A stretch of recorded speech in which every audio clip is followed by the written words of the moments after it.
Welcome to Many Magical Tales, short stories for kids by Christopher Durr. Thank you for joining us on another adventure.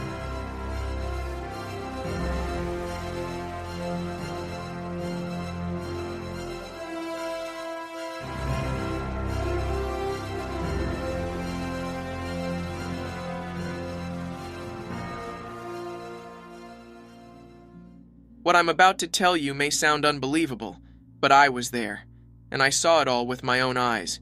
You'll hear people say I'm just trying to cause a stir, maybe even freak out other kids with a wild tale. But this isn't a story to frighten you. It's a warning. There's something out there, something people don't talk about, and as Halloween approaches, I feel like it's my responsibility to let you know.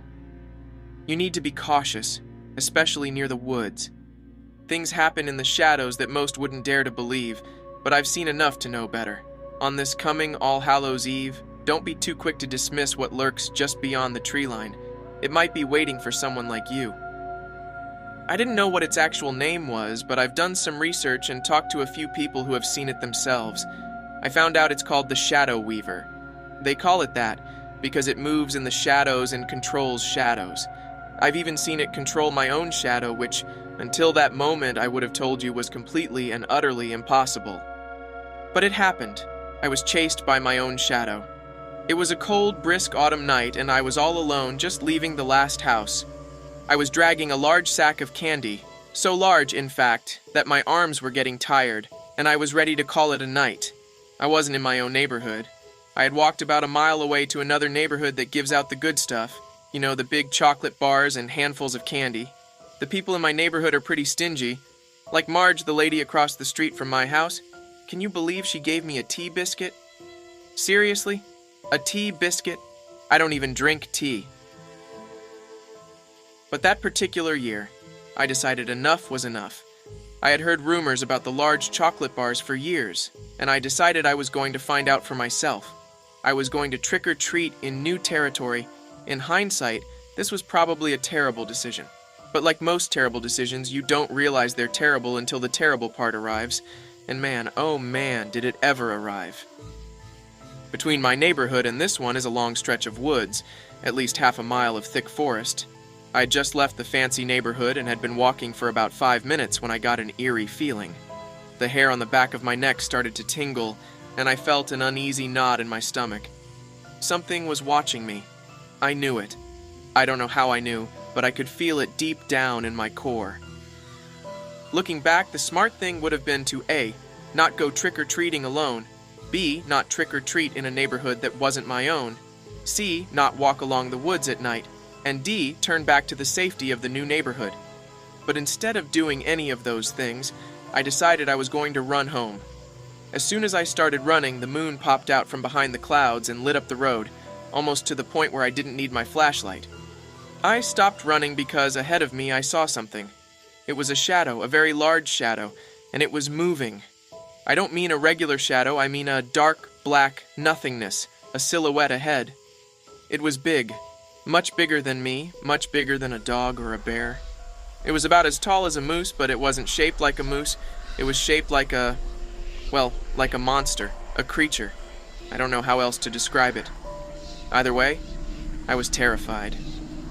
I turned around to run in the other direction, and in an instant I saw the black shadow beside me. It had moved 50 feet to my opposite side before I could even turn around. I stopped moving, and I assumed it was watching me, but I couldn't see any eyes, any features, nothing. Just a silhouette, a dark black shape. I started to say, "Please don't hurt me," but the only reply I got was a windy whisper. I couldn't make out what it was saying, like the sound of the wind itself. I shined my flashlight on it, but in an instant, my flashlight cut out. I didn't know what to do. I was trembling with fear, my heart beating out of my chest. I didn't even know my heart could beat that hard, but it did. I was terrified. I stood frozen, my breath coming out in ragged gasps, but the creature didn't move. It just hovered there, a hulking void against the moonlit road.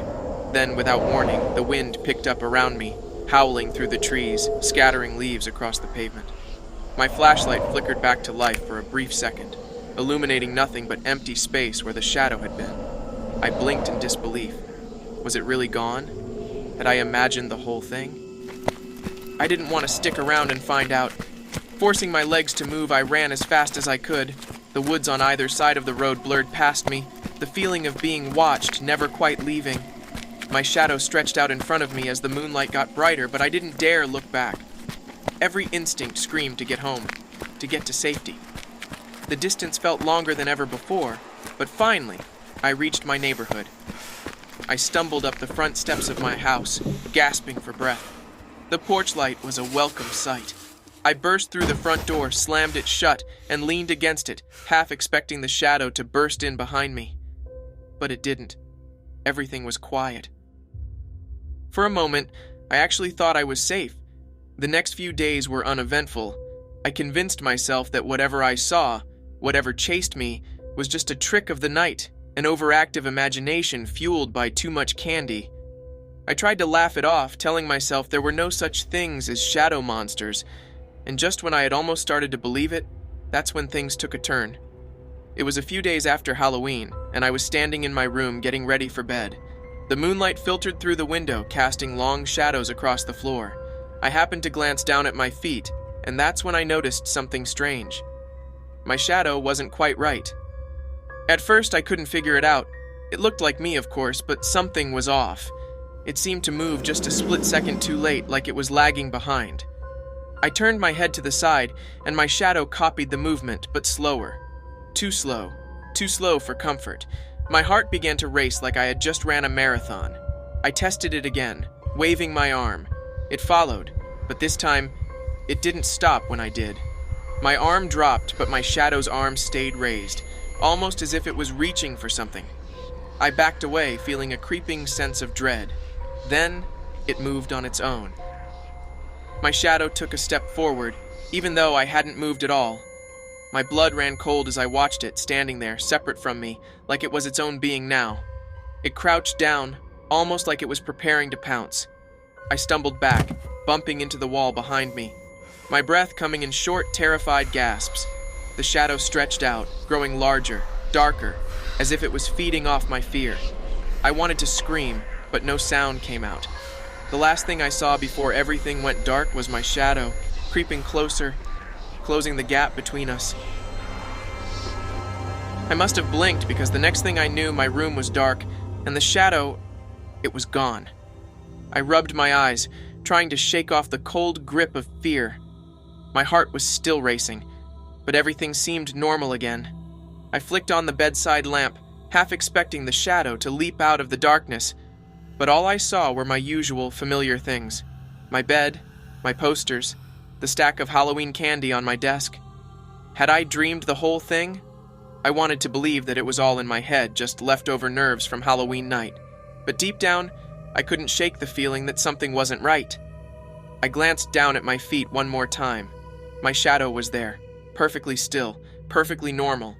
It moved when I moved, stopping when I stopped, just like it should. I sighed, relieved. But just as I was about to turn off the light and crawl into bed, I heard it again. That same faint, windy whisper I'd heard in the woods. Watch your shadow. I froze, the hairs on my neck standing on end. My heart thudded in my chest as I stared at my shadow, which, for a moment, seemed to stretch ever so slightly longer. But when I blinked, it was gone. Back to normal, as if nothing had happened. I didn't sleep much that night, and since then I've kept a close eye on my shadow, just in case. Most days it's fine, just a regular shadow. But every once in a while, out of the corner of my eye, I see it, moving just a little too slowly, a little too freely, almost like it's waiting for something. I haven't been back to the woods since that night. And if you're smart, you won't either. Because once the Shadow Weaver finds you, once it touches your shadow, well, let's just say you never really know when it's done with you.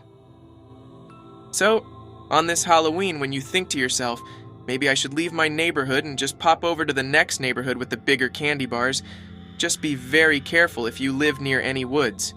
In fact, on Halloween night, I'd stay clear of any woods, because you never know what's out there lurking in the shadows.